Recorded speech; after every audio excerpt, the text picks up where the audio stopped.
Okay, picking up where we left off with the rise of absolutism and constitutionalism in Europe, the growth of power of the state, popular revolts. By the end of the 17th century, as Piquet writes, the peasants um, had,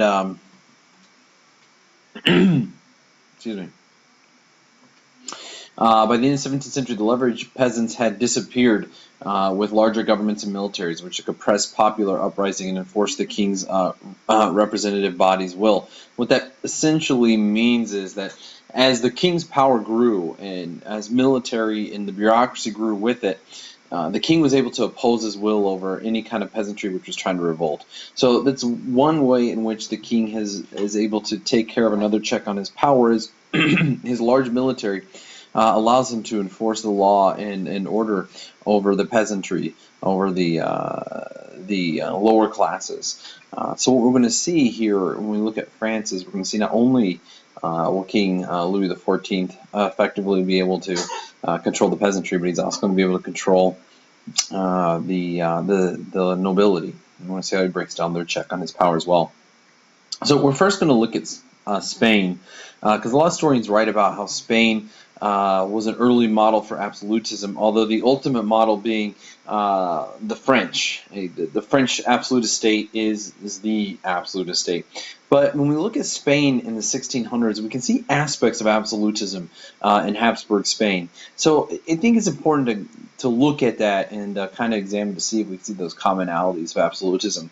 So the concept of the monarch changes in the 1600s. And when we look at the Middle Ages, monarchs claimed they ruled by the grace of God. The difference is with absolutism, they're going to say that they rule for God. Essentially, they become God's representative on earth. And therefore, to go against the to go against the monarch is to go against God, a concept that is going to be known as divine right. So the divine right of kings. So it's similar to the infallibility of the Pope in the Middle Ages. The Pope represented God's will on earth. In this case, though, the absolute monarchs are going to claim to take that away. That their rule on earth almost supersedes that. So 17th century absolutism had proposed this concept of the divine right of kings, and that to the office of the monarchy, the position of the monarchy is one which is divine, one which God had placed them in power over the earth. And we're going to see the arguments for absolutism both in England and France, and some of our primary sources will look at those philosophical foundations for absolutism and the reinforcement of the divine right of kings. And here we can see an allegory of this concept of divine right of kings, as we see with Louis XIV, where the angels and God have chosen him to be triumphant, and he's empowered by God to rule because he's exercising God's will on earth. So when we look at Spain under Philip II and Habsburg Spain, what we see is Philip did some things that were kind of absolutist, and so it did kind of precede that. We see that Philip gains more power over Spain than previous monarchs had really had, although we saw the new monarchies rising with Isabella and Ferdinand. But we see that Philip is exercising some of that as well. In 1609, 300,000 Moors were expelled by Philip III because he felt that Spain should be unified as a Catholic state. Keep in mind, he is the son of Charles V, and he is part of that line of Ferdinand and Isabella. He's a devout Catholic, and what we see in that expulsion is not only his ability to decide the religious makeup of the territory, but also his ability to impose his will. I mean, removal of this remaining Muslim population of Spain. I mean, 300,000 people is a lot of people, especially in this time period. So his ability to remove them and force them out of Spain shows his great power and strength. However, it is kind of stupid in a way because he ends up draining Spain of many skilled workers, many intelligent and educated members of society, many people in the merchant class who brought wealth into his state. So we're seeing that as being kind of showing the decline of Spain as well. By 1715, Spain was really a second-rate power, you see the loss of the Netherlands, of course. Spain has continued to lose its wealth from the Americas.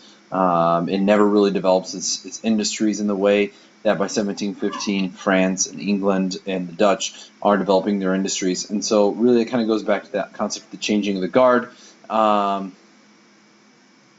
And we're seeing their decline. So around 1615, Spanish bullion and trade from the New World declined. Dutch and English became a dominant trade in Western Europe. This is Philip III of Spain, the same monarch who is going to expel the Moors of Spain. Oh, sorry. This is the grandson of Charles V, not the son. Sorry. Some of the weaknesses of the Spanish Empire and Spanish absolutism. Again, what we're going to see in the economic renewal in Western Europe and the commercial revolution is that England and eventually France and the Netherlands, they're able to develop new forms of merchant activity. We're going to see monarchs investing in their states. We're going to see the implementation of effective mercantilism with their colonies abroad. And Spain really doesn't do that. They become heavily reliant on just the flux of bullion, mainly silver, but also gold coming from the Americas. And when that supply really starts to dry up, coupled with the inflation of the 1600s, so where it's not buying as much and you have less of it, that Spain really set itself up for failure. They get themselves involved in the 30 Years' War, as we saw, and that involvement in the 30 Years' War only continues to drain their resources, doesn't get them a whole lot politically, economically, and so really Spain is kind of on the verge of collapse. So as McKay says, Spanish absolutism had been built largely on slave-produced gold and silver. When the supply of bullion decreased, the power and standing of the Spanish state declined. So what is absolutist about Spain? Well, we saw with Philip II, he's one of the most powerful monarchs. Philip III also exercised that power, though he's exercising over a declining state. We saw some of the features of the monarchy: centralized control, a larger military, able to exercise his power over his country. We even get a sense of absolutism in the Escorial, or that great palace of the Spanish crown, which we're going to see in other absolutist monarchs. But it's just not. One of the things that Spain feels is just it isn't able to sustain success and really pay for an absolutist state like France is going to. If you're going to pay for an absolutist state, you need the wealth. The bureaucracy and the standing army just requires too much money. In Spain, that's a problem. Its sources from the Americas are drying up, and it's not really going through the commercial revolution where everywhere else is going. It's generating wealth that's taxable. That could be a new source of wealth. They don't have it, and in the end, they can't pay to be a first-rate power in Europe, and they can't pay to maintain a modern nation state, let alone an absolutist nation state.